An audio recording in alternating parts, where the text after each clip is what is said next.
Alzheimer, scientist ने ये पता लगाया है कि रोज जो डेली वॉक करते हैं उनमें अल्जाइमर का खतरा कम रहता है। अब सवाल है कि कैसे। इसी पे एक रिसर्च हुई है जो साइंस डेली पे पब्लिश हुई है। ठीक है, तो हम एक एक पे बात करते हैं। पहले लिखा क्या है, साइंस का न्यूज है, ये वेबसाइट के बारे में हमेशा बोलता हूँ। क्या लिखा हुआ है कि वॉकिंग में be the brains best defence against Alzheimer. Walking, ठीक है। डेट क्या है, 4 नवंबर को हुआ था। और इस वेबसाइट का सोर्स क्या है, मास general ब्रिंगम।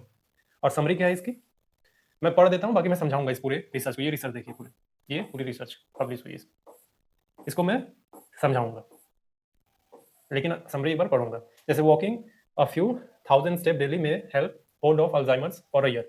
A Mass General Brigham study found even moderate physical activity slowed both cognitive decline and the buildup of harmful tau proteins. ये टाउ प्रोटीन्स क्या होता है इस पर बात करेंगे। In the brain, the researchers say this results of lifestyle change can meaningfully delay Alzheimer symptoms specially in early stage.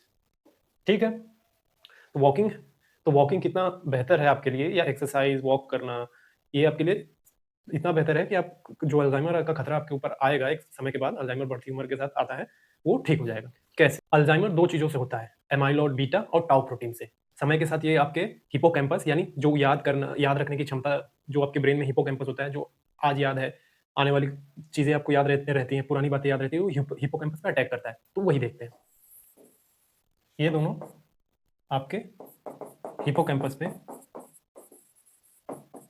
Hippocampus और cerebral cortex, cerebral cortex पे अटैक करते हैं। ये आपके हिपोकैम्पस आपकी याद रखने की क्षमता, इससे आप याद रख पाते हैं, आपके ब्रेन में हिपोकैम्पस होता है तो इससे आप याद रख पाते हैं। और सेरेब्रल कॉर्टेक्स आपके सोचने समझने की क्षमता, आप ये सेरेब्रल कॉर्टेक्स के जरिए करते हैं। जैसे आप सोचते थे ना, अच्छा मैं सोचता हूँ कि मैं क्या करूँ, तो ये सेरेब्रल कॉर्टेक्स के ही जरिए होता है। अब सेरेब्रल कॉर्टेक्स को दिखाता हूँ, ये देखिए, ये हिपोकैम्पस है, इसके जरिए आप सारी चीजें याद रख पाते हैं। ये सेरेब्रल कॉर्टेक्स है, आपके दिमाग के आगे का हिस्सा, यहाँ इस हिस्से पे, इसके द्वारा आप सोचते हैं। आपके सोचने की क्षमता इसी से आती है। एमाइलॉइड बीटा है, कहाँ पाया जाता है, एमाइलॉइड बीटा पाया कहाँ जाता है, ये तो सबसे बड़ा सवाल है कि कहाँ मिलेगा। पहले तो देखिए, एमाइलॉइड बीटा जो है, हमारे ब्रेन में बहुत सारे न्यूरॉन्स होते हैं, ठीक है, ये वहीं पाए जाते हैं। एमाइलॉइड बीटा एक छोटे छोटे टुकड़े होते हैं किसी चीज के, ठीक है, एपीपी के टुकड़े होते हैं ये, इसको बोलते हैं एमाइलॉइड प्रीकर्सर प्रोटीन। अब एपीपी यानी एमाइलॉइड प्रीकर्सर प्रोटीन करता क्या है, एपीपी जो है हमारे दिमाग में, जब हम कोई चीज देखते हैं तो हमारे दिमाग का ब्रेन जो है, न्यूरॉन जो है, कम्युनिकेशन करने का एक जरिया है। मतलब एक न्यूरॉन से दूसरे न्यूरॉन तक ये सिग्नल भेजता है कम्युनिकेट करने के लिए, ये एपीपी करता है, ये कम्युनिकेशन के लिए ये एपीपी काम करता है। लेकिन जब ये एपीपी ये खराब होता है तो इसके खराब होने के प्रोसेस में छोटे छोटे टुकड़े बनते हैं, छोटे छोटे टुकड़े बनेंगे, ये छोटे छोटे टुकड़े बनेंगे। तो ये जो छोटे छोटे टुकड़े होते हैं, यही होते हैं एमाइलॉइड बीटा, ये होते हैं एमाइलॉइड बीटा। कब? जब एपीपी एमाइलॉइड प्रीकर्सर प्रोटीन खराब होने लगते हैं तो उसमें छोटे छोटे टुकड़े निकलते हैं, और वो छोटे छोटे टुकड़े ही ये एमाइलॉइड बीटा होते हैं। ठीक है, अब ये एमाइलॉइड बीटा क्या करते हैं, ये जाके सीधा हिपोकैम्पस को अटैक करते हैं, हिपोकैम्पस को अटैक करते हैं। तो क्या होता है, अब सिग्नल बताते हैं, एपीपी, एपीपी क्या हुआ, डिस्ट्रॉय हुआ, छोटे छोटे टुकड़े बने, छोटे टुकड़े, ये छोटे टुकड़े कौन से हैं, ये छोटे टुकड़े होते हैं एमाइलॉइड बीटा, और ये क्या करते हैं, ये जाके सीधे आपके हिपोकैम्पस पे अटैक कर देते हैं। तो ये हिपोकैम्पस के अटैक होने से क्या होता है, मेमोरी लॉस होती है। ठीक है, मेमोरी लॉस होने लगती है। तो ये अर्ली वार्निंग सिग्नल है। देखिए, एमाइलॉइड बीटा बनने से और हिपोकैम्पस पे अटैक करने से और आपका मेमोरी लॉस होना, ये अर्ली वार्निंग सिस्टम है, ये शुरुआती लक्षण है, अर्ली वार्निंग। ठीक है, दूसरा है टाउ प्रोटीन। ये टाउ प्रोटीन जो है, ये भी न्यूरॉन्स में पाया जाता है, आपके न्यूरॉन्स में।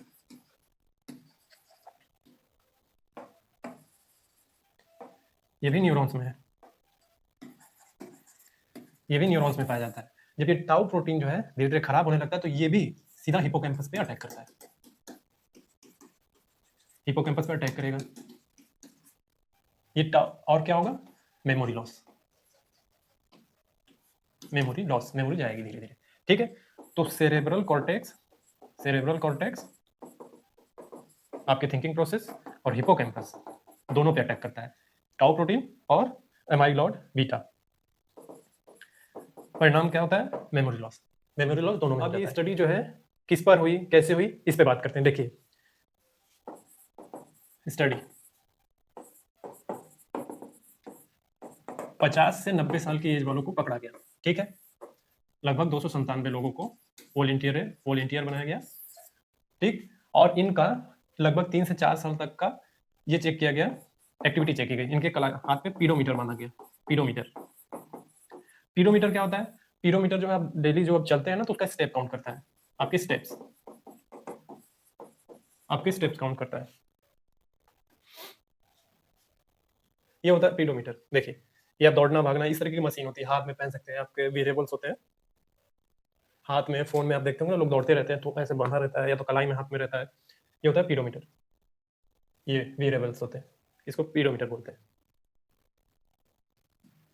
तो हर साल जब ये स्टेप काउंट करने के बाद जो है इनका ब्रेन का स्कैन किया जाता था हर साल, ताकि देखा जा सके कि इनमें क्या बदलाव आ रहा है।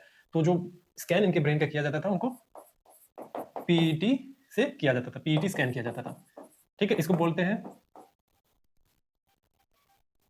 इसको बोलते हैं पॉजिट्रॉन, पॉजिट्रॉन एमिशन,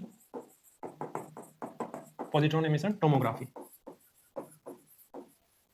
ये एक मशीन है, इसी में आपको ले जाके चेक किया जाता है आपके ब्रेन को। अब मैं इस मशीन को दिखाता हूँ क्या है पीईटी।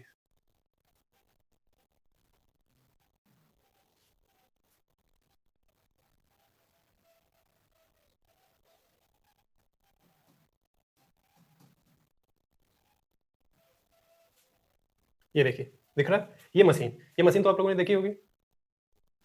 ये आपको ब्रेन के अंदर आपको ले जाया जाता है, ये देखिए इसमें लेके जाएंगे आपको, ये मशीन, ये वाली मशीन लेटा के अंदर ले जाया जाता है, इसमें आपके ब्रेन को स्कैन किया जाता है कि किस तरीके से एक्टिविटी हो रही है, ठीक है। ये पीईटी स्कैन हो रहा है। तो इस पीईटी स्कैन में पॉजिट्रॉन एमिशन टोमोग्राफी मशीन में चेक किया गया, जो लोग एक्सरसाइज करते थे, जिनके हाथ में कलाई बांधा गया था, स्टेप काउंट किया गया था, उनको इस मशीन के अंदर ले जाया गया। जो नहीं करते थे कुछ लोग, उनको भी पकड़ा गया, उनको मशीन के अंदर ले जाया गया। तो नतीजा क्या हुआ, रिजल्ट मिला, रिजल्ट ये मिला कि जो लोग नहीं करते थे एक्सरसाइज उनमें जो है एमाइलॉइड बीटा और टाउ प्रोटीन समय के साथ उनके हिपोकैम्पस में जमा हो रहे थे। हिपोकैम्पस, हिपोकैम्पस और सेरेब्रल कॉर्टेक्स जो आपके ब्रेन थिंकिंग प्रोसेस से जुड़ा हुआ है, ठीक है। तो ये सेरेब्रल कॉर्टेक्स में जमा हो रहे थे धीरे धीरे। तो ये देखा गया कि इनके जो है अल्जाइमर का खतरा ज्यादा था इन पे, जो लोग एक्सरसाइज नहीं करते थे या फिर जो कोई एक्टिविटी नहीं कर रहे, तो इनमें अल्जाइमर का खतरा ज्यादा था। और जो लोग एक्सरसाइज कर रहे थे, ये फर्स्ट रिजल्ट है। दूसरा रिजल्ट ये आता है, दूसरा रिजल्ट ये है कि टाउ प्रोटीन, टाउ प्रोटीन और एमाइलॉइड बीटा, एमाइलॉइड बीटा कम हो रहे थे धीरे धीरे, मतलब जमा, इनका जमा होना हिपोकैम्पस पे बहुत ही कम था। इसका मतलब ये था कि आपके अल्जाइमर का खतरा 7 से 8 साल आगे बढ़ चुका है। आपको जो 7 से 8 साल पहले अल्जाइमर हो सकता था, वो अल्जाइमर पहले नहीं हो रहा है, वो अल्जाइमर आपको 7 से 8 साल बाद होगा, ठीक है। तो इसी में ये देखा गया कि जो लोग एक्सरसाइज करते हैं, जो लोग एक्सरसाइज करते हैं डेली, योगा वगैरह सब कुछ, वॉकिंग वगैरह करते हैं, तो उनमें कॉग्निटिव रेजिलियंस पैदा हो गया था। कॉग्निटिव रेजिलियंस, कॉग्निटिव रेजिलियंस उसे बोलते हैं, मतलब मुश्किल घड़ी में भी सर्वाइव कर पाना आपके ब्रेन। तो मुश्किल घड़ी में भी दिमाग मजबूत रहता है, ब्रेन मजबूत रहता है आपका, ठीक है। तो समराइज कर दे एक बारी, तो है क्या, एमाइलॉइड बीटा और आपका, सॉरी, एमाइलॉइड बीटा और टाउ प्रोटीन समय के साथ, उम्र बढ़ती उम्र के साथ हिपोकैम्पस में जमा होता है, जिससे आपका मेमोरी लॉस होता है। तो इस रिसर्च में ये पाया गया कि जो वॉक करते हैं, जो एक्सरसाइज करते हैं डेली, तो समय के साथ उनके हिप्पोकैम्पस, सेरेब्रल कॉर्टेक्स में ये जो टाउ प्रोटीन है, एमाइलॉइड बीटा है, वो धीरे जमा होने की जो उनकी दर है, स्पीड है, वो धीमी होती है, जिससे उनके मेमोरी लॉस का खतरा 7 से 8 साल आगे बढ़ जाता है, यानी अल्जाइमर का खतरा टल जाता है आगे। ठीक है? तो यही थी रिसर्च।